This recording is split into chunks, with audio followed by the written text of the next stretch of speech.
दोस्तों, आज का वीडियो एक बहुत ही इंपॉर्टेंट टॉपिक के बारे में है।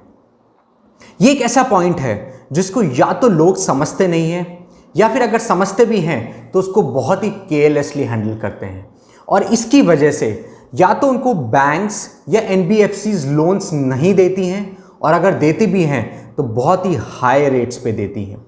दोस्तों, आज हम बात करने वाले हैं क्रेडिट स्कोर के बारे में। क्या ज़रूरत है क्रेडिट स्कोर को अच्छी तरह से हैंडल करने की, एक अच्छा क्रेडिट स्कोर को बनाने की, और इससे आपको क्या फ़ायदे हो सकते हैं, ये सब आज हम डिस्कस करने वाले हैं। सो दोस्तों, इस वीडियो में एंड तक जुड़े रहें। साथ के साथ अगर आपने इस चैनल को अभी तक सब्सक्राइब नहीं किया है तो बेल आइकन को क्लिक करके इस चैनल को सब्सक्राइब करें सो दैट ऐसे सारे इंपॉर्टेंट वीडियोस आपसे मिस ना हो। आपको लगातार लोन्स और इन्वेस्टमेंट्स में अपडेट देने के लिए मैंने टेलीग्राम पे चैनल बनाया है जिसका नाम है वेल्थ एक्सपर्ट्स। इस चैनल का लिंक आपको आज के वीडियो के डिस्क्रिप्शन में मिल जाएगा। आप चाहें तो इस चैनल को ज्वाइन कर सकते हैं। सो दोस्तों, एक क्रेडिट स्कोर एक ऐसी चीज़ है जो सबसे इंपॉर्टेंट पैरामीटर है जब आपको लोन दिया जाता है। ये क्रेडिट स्कोर ये बताता है कि आप कितना क्रेडिट वर्दी हैं। आपने पुराने टाइम में या इन पास्ट आपने लोन्स को कितना स्मार्टली और अच्छी तरह से हैंडल किया है, कितना टाइमली पे करा है और किस तरह से पूरे लोन्स को एक बहुत ही अच्छी तरह से मैनेज किया है। इस क्रेडिट स्कोर को देखकर ही बैंक्स या एनबीएफसीज आपको लोन्स देते हैं कि आपका अगर क्रेडिट स्कोर अच्छा है तो आपको लोन्स इजीली मिल जाता है, बहुत ही अच्छे रेट पे मिल जाता है। और यही अगर क्रेडिट स्कोर आपका कम है तो या तो आपको लोन नहीं मिलेगा और अगर मिलेगा भी तो ज़्यादा रेट पे मिलेगा। बिकॉज कम क्रेडिट स्कोर का मतलब ये है कि आपने अपने क्रेडिट को या पुराने लोन्स को अच्छी तरह मैनेज नहीं किया है, या तो आपने टाइम पे ईएमआईज नहीं दी हैं या डिले पेमेंट किया है। इस वजह से आपको लोन देने में बैंक या एनबीएफसी को रिस्क है और उस रिस्क की वजह से ही वो आपसे रिस्क प्रीमियम चार्ज करते हैं, जिस वजह से आपका रेट ऊपर चला जाता है। सो दोस्तों, क्रेडिट स्कोर सबसे इंपॉर्टेंट पैरामीटर है आपको लोन लेने के लिए और अगर आप इसको अच्छी तरह मैनेज करेंगे तो आपको लोन्स मिलना बहुत आसान हो जाएगा। इंडिया में क्रेडिट स्कोर पब्लिश करने के लिए 4 इंपॉर्टेंट ब्यूरोज हैं, जिसमें से एक सबसे जो फेमस है वो है सिबिल, दूसरा है एक्सपीरियन, तीसरा है इक्विफैक्स एंड फोर्थ है CRIF हाई मार्क्स। ये 4 कंपनीज आपका सिबिल आपका क्रेडिट स्कोर को पब्लिश करते हैं। ये स्कोर यूजुअली 300 से 900 के बीच में होता है। जनरली 700 के ऊपर का स्कोर एक अच्छा स्कोर माना जाता है, जिसमें आपको अच्छे लोन ऑफर्स मिलते हैं, इजीली मिल जाते हैं, बैंक से मिल जाते हैं और अच्छी रेट्स पे भी मिल जाते हैं।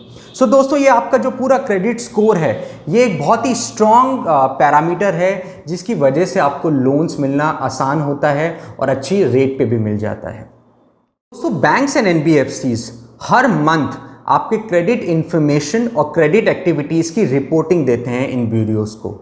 लाइक सिबिल में एग्जाम्पल के तौर पे आपकी हर मंथ की एक्टिविटीज और क्रेडिट इंफॉर्मेशन की रिपोर्टिंग जाती है, जिस वजह से और जिस तरह से आपका लेटेस्ट स्कोर पब्लिश होता है। सो दोस्तों, क्रेडिट स्कोर को बहुत अच्छी तरह हैंडल करने की ज़रूरत है सो दैट आपको लोन लेने में कभी भी तकलीफ ना आए। अब सबसे बड़ी प्रॉब्लम जो लोग मुझसे शेयर करते हैं वो ये है कि हमारा क्रेडिट स्कोर ही नहीं है। क्रेडिट स्कोर नहीं होना दोस्तों is as good as poor credit score होना। अगर आपका क्रेडिट स्कोर नहीं है तो उसका मतलब यह है कि आपका क्रेडिट स्कोर खराब है, तो उस वजह से या तो आपको लोन्स नहीं मिलेंगे और मिलेंगे भी तो बहुत ही ज़्यादा रेट्स पे मिलेंगे। तो दोस्तों, मैं आपको अभी 5 टिप्स बताने वाला हूं जो बहुत ही प्रैक्टिकल हैं, जो आपकी हेल्प करेगी अच्छा क्रेडिट स्कोर को बिल्ड करने में। सबसे पहली टिप है कि अगर आपके पास क्रेडिट स्कोर नहीं है तो आप क्या करें। सबसे पहले आप ईएमआई पे कोई भी इलेक्ट्रॉनिक आइटम ले लें। राइट, आप कोई भी इलेक्ट्रॉनिक आइटम जो लेना चाहते हैं, चाहे वो मोबाइल फ़ोन हो या रेफ्रिजरेटर हो या कोई भी चीज़ हो, ऐसा कोई भी इलेक्ट्रॉनिक आइटम पे ईएमआईज पे बहुत आसानी से आपको क्रेडिट मिल जाता है। और इस ईएमआई को जिस चीज़ के लिए आपने लिया है, इन ईएमआईज को बहुत ही प्रॉपरली हर मंथ प्रॉपरली आप हैंडल करें और चुकाएं। अगर आप ऐसा करेंगे तो आपका बहुत ही स्ट्रॉन्ग क्रेडिट स्कोर बनने लगेगा। तो सबसे पहला टिप है कि आप कोई भी इलेक्ट्रॉनिक आइटम जो आपको लेना है वो आप ईएमआईज पे ले लें और वो ईएमआई को प्रॉपरली हैंडल करें, कभी डिले पेमेंट ना करें या कभी डिफॉल्ट ना करें, उससे आपका क्रेडिट स्कोर बहुत अच्छा बन जाएगा।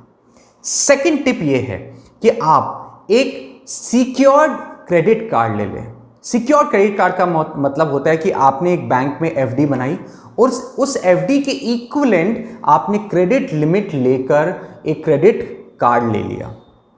ये एक बैंक के लिए बहुत ही सिक्योर्ड कार्ड है क्योंकि आपने एफडी के अगेंस्ट इसको लिया हुआ है। तो आप इस कार्ड को लें सिक्योर्ड वे में एफडी बना के और इसको यूज करें। कभी भी क्रेडिट लिमिट को ओवरशूट मत होने दें और टाइम पे अपने बिल्स को चुकाएं। अगर आप ऐसा करते हैं तो एक अच्छा क्रेडिट स्कोर बिल्ड कर सकते हैं। तीसरा तरीका है कि आप एक सिंपल क्रेडिट कार्ड ले लें। आप एक सिंपल क्रेडिट कार्ड लें जिसमें आपको एक लिमिटेड वे में क्रेडिट लिमिट दी जाएगी और हर हाल में इस क्रेडिट कार्ड के सारे बिल्स को और इस क्रेडिट कार्ड के सारे भुगतान को सही समय पे करें, कभी भी डिले ना करें या कभी भी उसको डिफॉल्ट ना करें। अगर आप ऐसा करते हैं तो आपका एक बहुत ही अच्छा क्रेडिट स्कोर बनने लगेगा जो आने वाले समय में आपकी बहुत हेल्प करेगा। चौथा तरीका है कि आप किसी भी क्रेडिट कार्ड के साथ अपने फैमिली या फ्रेंड्स में किसी के क्रेडिट कार्ड के साथ आप एक ऑथोराइज यूज़र की तरह से ऐड हो जाएं। तो से फॉर एग्जांपल आपके किसी सिबलिंग का या कज़न का या अच्छे फ्रेंड का क्रेडिट कार्ड है तो आप उसको रिक्वेस्ट करके या बोल के आप उसके साथ ऑथोराइज यूज़र की तरह से ऐड हो जाएं। अब ऑथराइज यूज़र का मतलब ये होता है कि ज़रूरी नहीं है कि आप उस क्रेडिट कार्ड को यूज़ करें। आप चाहें तो कर सकते हैं, आप ना चाहें तो ना करें, लेकिन इस तरह से आपका क्रेडिट वर्दीनेस बिल्डअप होने लगेगी, आपका क्रेडिट स्कोर बनने लगेगा। लेकिन दो चीज़ों का ध्यान रखें। अगर आप किसी के साथ ऑथराइज यूज़र ऐड हो रहे हैं किसी नोन के साथ उसके क्रेडिट कार्ड में, तो दो चीज़ों का ध्यान ये रखना है कि पहला, वो इंसान खुद बहुत ही क्रेडिट वर्दी होना चाहिए, क्योंकि अगर उस बंदे ने अपना लोन टाइम पे नहीं चुकाया तो उससे आपका क्रेडिट स्कोर खराब होगा। सेकंड, इन केस अगर आप उसका क्रेडिट कार्ड यूज़ कर रहे हैं तो उन बिल्स को बहुत ही सही समय पे चुकाएं सो दैट आपकी वजह से उसका क्रेडिट स्कोर खराब ना हो। सो चौथा ये तरीका है कि आप ऑथराइज यूज़र की तरह किसी नोन या किसी सिबलिंग या कजन्स या फ्रेंड के क्रेडिट कार्ड में ऐड हो जाएं। पांचवा तरीका ये है कि आप कभी भी जब भी क्रेडिट कार्ड अप्लाई कर रहे हो तो एक साथ बहुत सारे बैंकों में क्रेडिट कार्ड अप्लाई ना करें। हर एक एक्टिविटी आपके सिबिल में या किसी और क्रेडिट स्कोर में पब्लिश होती है। अगर आप ऐसा करते हैं कि एक साथ काफ़ी बैंक्स में या काफ़ी जगह आपने क्रेडिट कार्ड अप्लाई कर दिया है तो इस वजह से आपका क्रेडिट स्कोर पे बहुत ही ख़राब इफेक्ट पड़ता है। तो दोस्तों इस नेगेटिव इम्पैक्ट को ना लें। अगर आप क्रेडिट कार्ड अप्लाई भी कर रहे हैं तो एक साथ बहुत सारी जगह पे अप्लाई ना करें। सो दोस्तों, अगर इन 5 टिप्स को आप सही तरह से फॉलो करते हैं तो आपकी क्रेडिट हिस्ट्री बनने लगेगी, आपका क्रेडिट स्कोर बहुत ही पॉजिटिव वे में डेवलप होने लगेगा और ये क्रेडिट स्कोर आने वाले समय में आपको किसी भी टाइप का लोन चाहिए हो, चाहे वो हाउसिंग लोन हो, चाहे वो कार लोन हो, पर्सनल लोन हो या फिर बिजनेस लोन हो, तो ये क्रेडिट जो स्कोर है ये आपकी आने वाले टाइम में बहुत हेल्प करेगा। दोस्तों, इन 5 टिप्स को आप आंख बंद करके फॉलो कर सकते हैं और जो भी आपको सूटेबल लगे उसको आप अपनाएं। और इससे रिलेटेड अगर आपको कोई भी डाउट्स या क्वेरीज हैं तो कमेंट बॉक्स में ज़रूर से मेंशन करें।